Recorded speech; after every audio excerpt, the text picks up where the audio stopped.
জানতে চেয়েছেন বাথরুমে উলঙ্গ হয়ে গোসল করা যাবে কি? রাগ বেশি উঠলে কি রাগ কমানো যায়? হোমিও ওষুধ খাওয়া কি জায়েজ? সন্তান জন্মের 12 দিন পর মারা গেছে, মৃত্যুর পর ওই সন্তান আকিকা করা যাবে কি? আমি আমার স্ত্রী থেকে অনেক দূরে থাকি, এতে কি তার প্রতি অবিচার হচ্ছে? সন্তানের আকিকা দেওয়ার পর নাম পরিবর্তন করা যাবে কিনা? ছেলেদের সুন্নাতে খাতনা অনুষ্ঠান করা কি জায়েজ? আমি নামাজ পড়ি কিন্তু শয়তান আমাকে অতিরিক্ত খারাপ স্বপ্ন দেখায়, এ ব্যাপারে আমাকে কিছু পরামর্শ দিন। কোন জুলুমকারীর খারাপ ব্যক্তির মৃত্যুর খবর শুনে খুশি হওয়া বা আলহামদুলিল্লাহ বলা যাবে কি না? আকিকার গোশত কি হিন্দুদের দাওয়াত দিয়ে খাওয়ানো যাবে? প্রসবের পর পবিত্র হওয়ার সুন্নাহ সম্মত পদ্ধতি কি? নামাজরত ব্যক্তির কতটুকু সামনে দিয়ে মানুষ চলাচল করতে পারবে? কালো ছাড়া ভিন্ন রঙের বোরকা পড়লে কি গুনাহ হবে? যে নারী জিকিরের সাথে ঘর ঝাড়ু দেয়, আল্লাহ পাক তাকে কাবা ঘর ঝাড়ু দেওয়ার সওয়াব দান করেন, ইসলামী এর সত্যতা কতটুকু? বিলম্ব না করে চলুন আপনাদের প্রশ্নের উত্তর দেওয়ার পালায়। নিঃস্ব আমার চৌধুরী আপনি লিখেছেন, রাগ বেশি উঠলে কি রাগ কমানো যায়? রাগ বেশি উঠলে অবশ্যই রাগ কমানো যায়। রাগ কমানোর জন্য গুরুত্বপূর্ণ একটা ভিডিও আমাদের পেজে ইনশাআল্লাহ খুব শীঘ্রই আপলোড হবে, সেখানে নজর রাখুন। আমরা কোরআন হাদিসের আলোকে অনেকগুলো আমল সাজেস্ট করেছি এবং পরীক্ষিত আমল সাজেস্ট করেছি, যেগুলোর মাধ্যমে রাগ প্রশমিত করা যায়। শুধু একটি আমল সুদা বলে রাখি, আউযুবিল্লাহি মিনাশ শাইতানির রাজিম পাঠ করলে রাগ কমে যায়। এটি যত বেশি পাঠ করবে, রাগের মুহূর্তে পাঠ করলে রাগ কমে যায়, এটি করবেন। মাসুদ আপনি ইন্ডিয়া থেকে প্রশ্ন করেছেন, হোমিও ওষুধ খাওয়া কি জায়েজ? হোমিওপ্যাথিক ওষুধ খাওয়া জায়েজ আছে। এখানে যে অ্যালকোহলের কথা বলা হয়ে থাকে, প্রথমত এটি বাষ্প হয়ে যায়, দ্বিতীয়ত এটি সেবনের ফলে যে মানুষের ভিতরে মাতলামি বা নেশা তৈরি হবে সেটা সেরকম নয়। বিশুদ্ধ মত অনুযায়ী হোমিওপ্যাথির ওষুধ এটি সেবন করা জায়েজ আছে। ফিরোজ শাহ আপনি লিখেছেন, সন্তান জন্মের 12 দিন পর মারা গেছে, মৃত্যুর পর ওই সন্তান আকিকা করা যাবে কি? সন্তান জন্মের 12 দিন পরে মারা গেলে তো আকিকা করা দরকার ছিল, কারণ জন্মের 7ম দিনে আকিকা করা হলো সুন্নাহ। সন্তান জন্মের পর যদি সে মারা যায় এবং সে 12 দিন পরে মারা যায়, তাহলে সেক্ষেত্রে আকিকার সেই ইম্পর্টেন্সই অবশ্য থাকে না, কিন্তু তারপরও আমলটা 7ম দিনেই করা দরকার ছিল। সেটা যদি কোনো কারণে যদি 7ম দিনে কেউ করতে না পারেন, তার আকিকার মূল বিধান হলো যে সেটা পরে করলেও হয়ে যাবে, এটি বিশুদ্ধ মত। আবু রায়হান সোহাগ আপনি লিখেছেন, আমি আমার স্ত্রী থেকে অনেক দূরে থাকি, এতে কি তার প্রতি অবিচার হচ্ছে? ভাই আবু রায়হান, স্ত্রী থেকে যদি আপনি অনেক দূরে থাকেন, তাহলে সেক্ষেত্রে সর্বোচ্চ 4 মাস পর্যন্ত আপনি স্ত্রী থেকে দূরে থাকতে পারেন তার পারমিশন ছাড়া। কিন্তু 4 মাসের বেশি যদি আপনি থাকেন তার পারমিশন ছাড়া, তাহলে সেটি আপনার জন্য জায়েজ হবে না এবং সেক্ষেত্রে আপনি স্ত্রীর প্রতি অবিচার করছেন বলে বিবেচ্য হবে। অবশ্য 4 মাসের বেশিও যদি আপনি বাইরে থাকেন, স্ত্রী থেকে দূরে থাকেন, প্রবাসে থাকেন, তাহলে সেক্ষেত্রে স্ত্রী যদি পারমিশন দেয় আপনার জন্য জায়েজ হবে।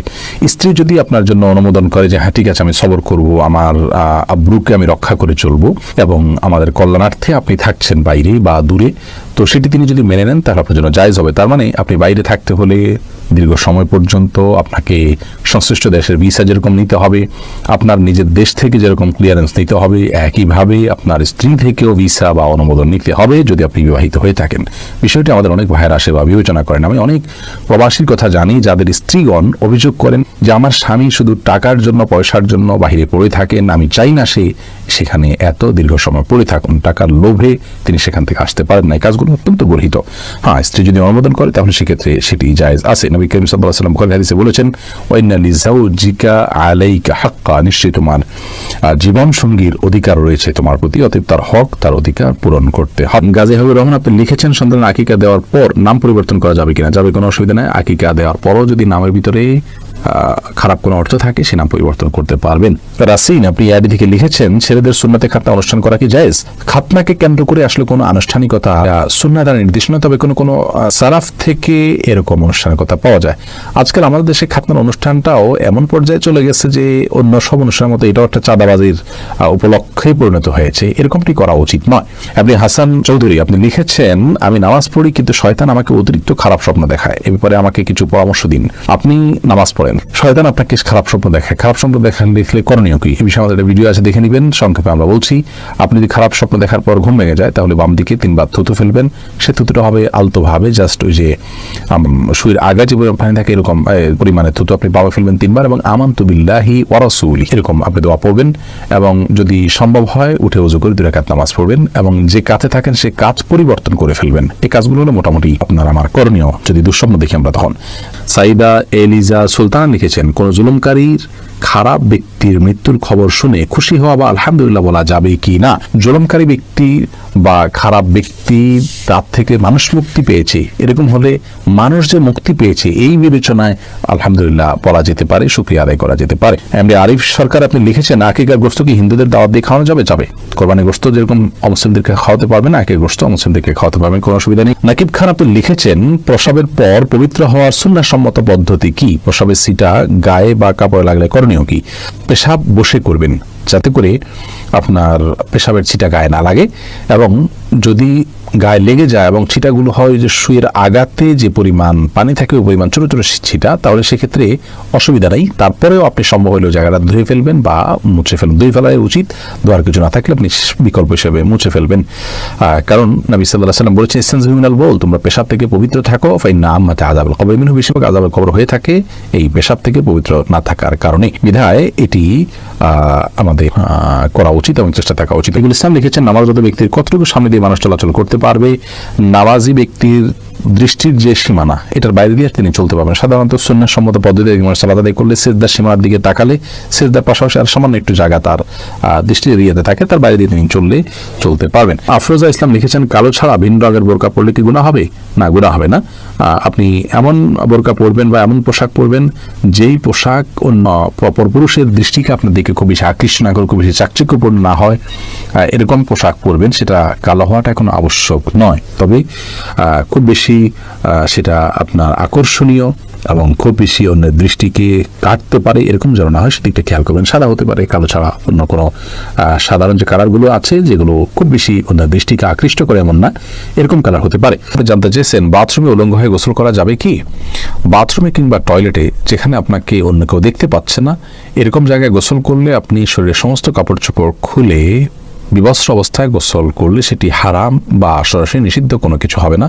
আমাদের মনে রাখতে হবে যে একটা সময় পৃথিবীতে বেশিরভাগ মানুষেরই অনেক বেশি কাপড় চোপড় থাকতো না, অনেকেরই এক জোড়া কাপড় থাকতো যেটা দিয়ে তিনি তার জীবন পার করে দিতেন। আজকাল আলহামদুলিল্লাহ আমাদের অনেক কাপড় চোপড় রয়েছে। তো যার সামর্থ্য আছে এরকম অবস্থায় তিনি সকল কাপড় চোপড় খুলে গোসল করাটা তার জন্য অনুত্তম।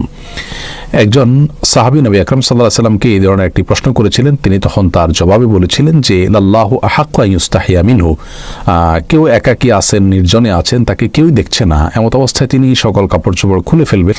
এই বিষয়টি অনুত্তম, কারণ আল্লাহ তাআলা তাকে দেখছেন, আল্লাহর প্রতি তার লাজ লজ্জা থাকা উচিত অন্তত।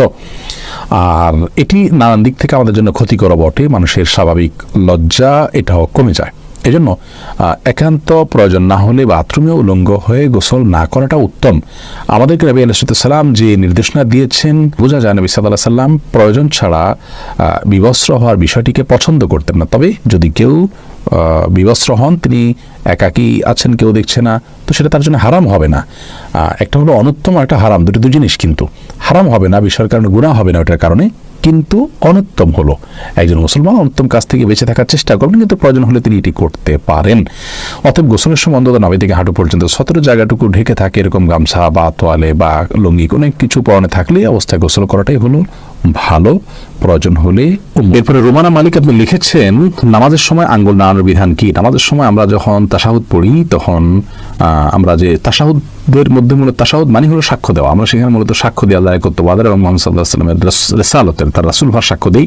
তো আমাদের মুখের সাক্ষ্যের সাথে এই আঙ্গুল তুলে আমাদের হাতের ইশারাতেও সাক্ষ্য দেওয়া, এই দুইটার মধ্যে যেন আপনার কম্বিনেশন হয়, সেজন্য এই আঙ্গুল উঠানোর নির্দেশনা নবী সাল্লাল্লাহু আলাইহি ওয়াসাল্লাম দিয়েছেন। এটি সুন্নাহ। এটি যদি কেউ না করেন তার নামাজ হয়ে যাবে, কিন্তু আমরা তাশাহুদ পাঠের সময় তাশাহুদে যখন বসবো তখন আঙ্গুল তুলে মুখের সাক্ষ্যের পাশাপাশি হাতের আঙ্গুল দ্বারা সাক্ষ্য দেওয়াটা সুন্নাহ।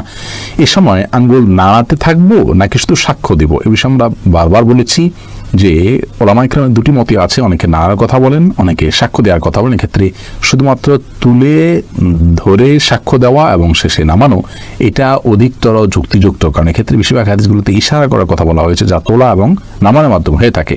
কোনো বর্ণনা আছে এটি নাড়ানোটা শয়তানের জন্য আপনার লোহার আঘাতের চাইতেও বেশি কষ্টের, তো সে নামানো বলতে উঠানো এবং শেষে নামানো, সেই নামানোর কথা নবী সাল্লাল্লাহু আলাইহি ওয়াসাল্লাম বুঝিয়ে থাকতে পারেন। এবং অন্যান্য হাদিসগুলোকে লক্ষ্য করলে বোঝা যায় যে এইটাই হওয়ার সম্ভাবনা অনেক বেশি প্রবল। আল্লাহু আ'লাম বিসওয়াব। অতএব যারা নামাচ্ছেন তারা একটা হাদিসের উপরে আমল করছেন, একটা ব্যাখ্যার উপরে ভিত্তি করে, সেটাকেও ভুল বল না বলে আমরা যেটাকে সঠিক মনে হচ্ছে সেটার উপর আমল করতে পারি। বিষয়টি একান্তই নফল আমল, ফরজ বা ওয়াজিব নয়। এটা নিয়ে ঝগড়া বিবাদে লিপ্ত হওয়ার কিছু নেই, বিশেষ করে যখন উভয় মতের সপক্ষেই আপনার কর্মী হাদিস ভিত্তিক দলিল রয়েছে এবং কোরআন হাদিসের দলিলের উপরে বেস করে মতগুলো গড়ে উঠেছে এবং এটি স্কলারদের মত, ইমামদের মত। অতএব কোনো অসুবিধা নেই ইনশাআল্লাহ বিদিল্লাহ। ফাতেমাতুজ জোহরা আপনি লিখেছেন, যে নারী জিকিরের সাথে ঘর ঝাড়ু দেয় আল্লাহ পাক তাকে কাবা ঘর ঝাড়ু দেওয়ার সওয়াব দান করেন। ইসলামে এর সত্যতা কতটুকু? বোন, এটি একান্তই একটি মন গড়া উক্তি, কারণ হাদিসে এরকম কোনো উক্তি আছে বলে আমাদের জানা নেই। সন্দেহাতীতভাবে কোনো নারী কিংবা পুরুষ তিনি তার নিজের কাজের ফাঁকে ফাঁকে যখন আল্লাহর জিকির করবেন, আল্লাহর স্মরণ করবেন, তখন সেই কাজটি অনেক বেশি বরকতময় হবে, কল্যাণকর হবে। তিনি তার সময়টাকে কাজে লাগাচ্ছেন, তিনি জাকিরিনদের মধ্যে শামিল হচ্ছেন, যে জাকিরিনদের প্রশংসা আল্লাহ তাআলা কোরআনে কারিমে বলেছেন, তাদের জন্য জান্নাতের প্রস্তুত আল্লাহ তাআলা করে রেখেছেন। ওয়াযাকিরিন ওয়াযাকিরাত,